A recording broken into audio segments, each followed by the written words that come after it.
Hi everyone, hope you are doing fantastic today. In today's video lesson, we're going to take a look at the Microsoft Whiteboard app for Windows application. This is a productivity tool from Microsoft. Essentially, we just want to give you an overview of the application, show you what it can do, and hopefully how it can help you in your day-to-day tasks. Now, we'll point out that this application and this overview is going to be generated on a Windows 10 computer, but if you don't have Windows 10, don't worry, there is currently a preview available through a web browser. So if you have an up-to-date modern web browser, you will have access to the preview for the application called Whiteboard Web App.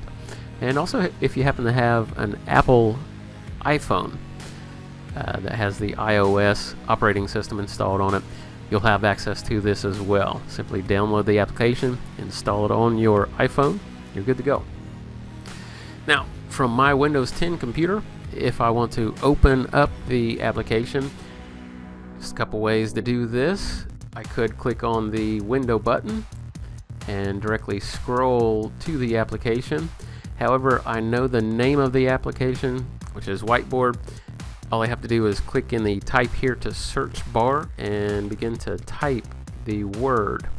As you can see here, don't have to complete it complete the whole word, as it will auto detect the application with that name. So you can see that Microsoft Whiteboard is currently highlighted blue. I'm going to go ahead and press enter on my keyboard. It's going to open up the app.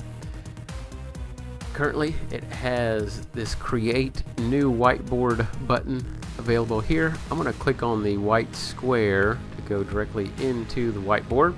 And a couple things I'm going to point out right here in the upper right hand corner. You'll see this person with the plus sign, my account name, and then settings. Now, once the whiteboard is essentially set up and you want to offer collaboration with someone else, you could simply go ahead, click on this button and type in their name or email and send that invitation off to them. There are also some additional options. If I click on this, if you do want to share this with another recipient, you will want to make sure that this slider is turned on. It will create this web sharing link, and then click on this copy link, and you could essentially send a direct email to that person to share or collaborate on this whiteboard with you if their name does not come from our directory. So however, if they are, let's just go ahead and type in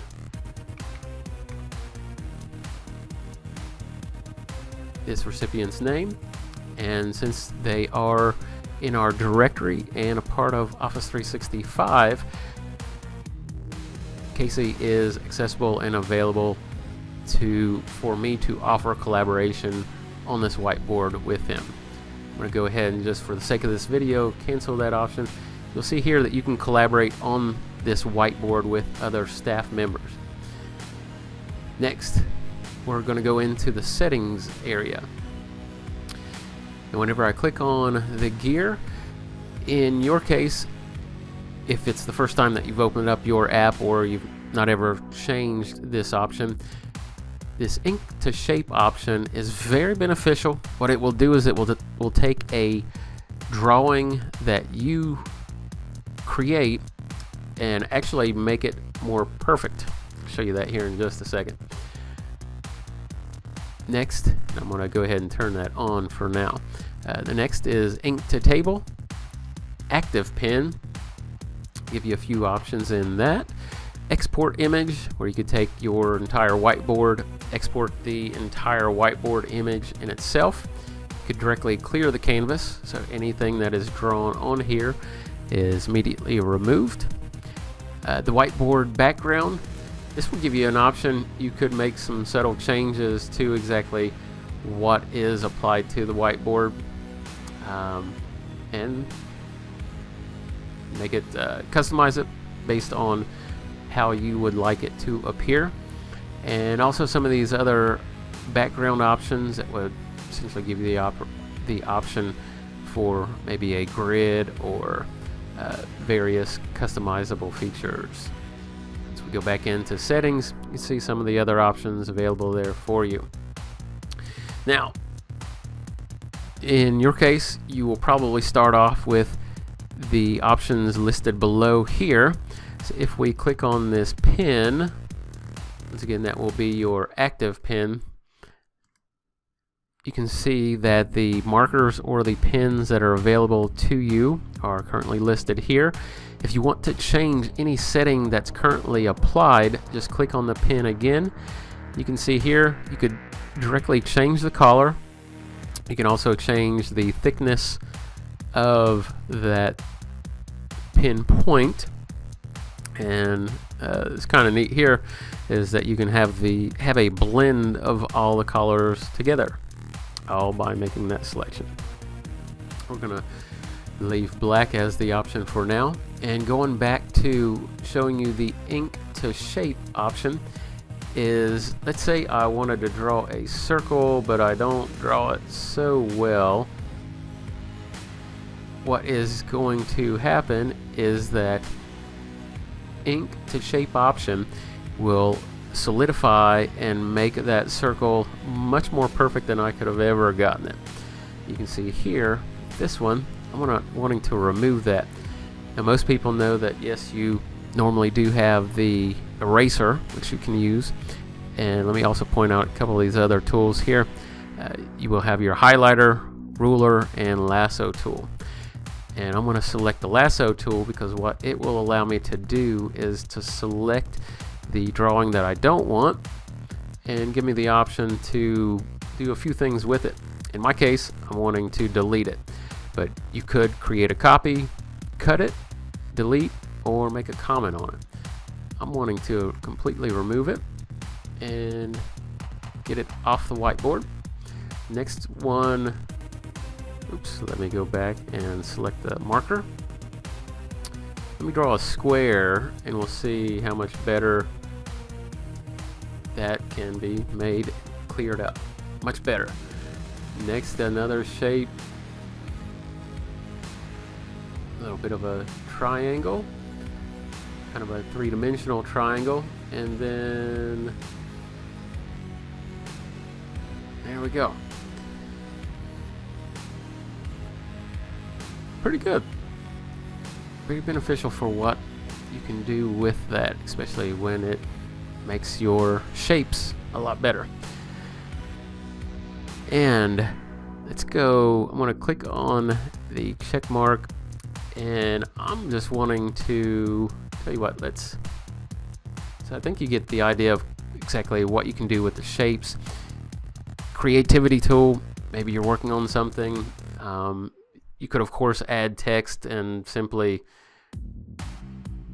write on it, you know, essentially whatever you would like to be on this as you come up with ideas, maybe a flow chart or maybe just some pre-productivity or before it hits the production line, thoughts on exactly what you would like to see before it's actually implemented. Some beneficial options for you there. I'm going to go ahead and clear this canvas. And just another thing that it does a pretty neat little gives you some options to do. So I'm going to click on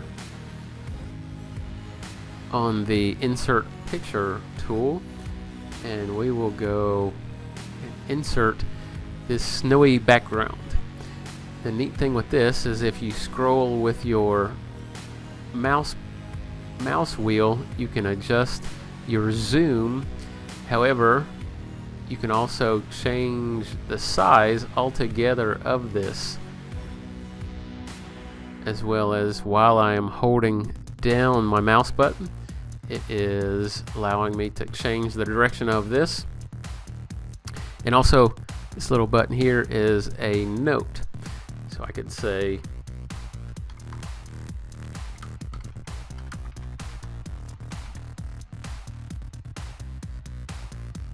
and also apply. And the nice thing is you can drag and drop all of these around here all together, giving you an essential workplace that that's highly customizable. But better than that, let's add something that would be a little warmer.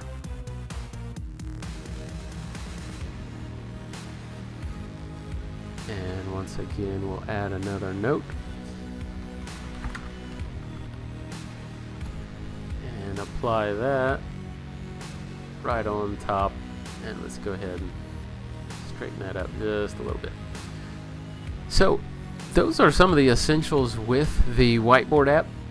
I hope you see that it's just a creativity tool. Gives you some options if you're wanting to collaborate and work with someone on some ideas, putting some things together in maybe a more visual way, or maybe a more personal or manual way, I guess you should say, with the ability to write, put things down based on your penmanship and whatnot, but definitely giving you the feature to clear that up and make it better.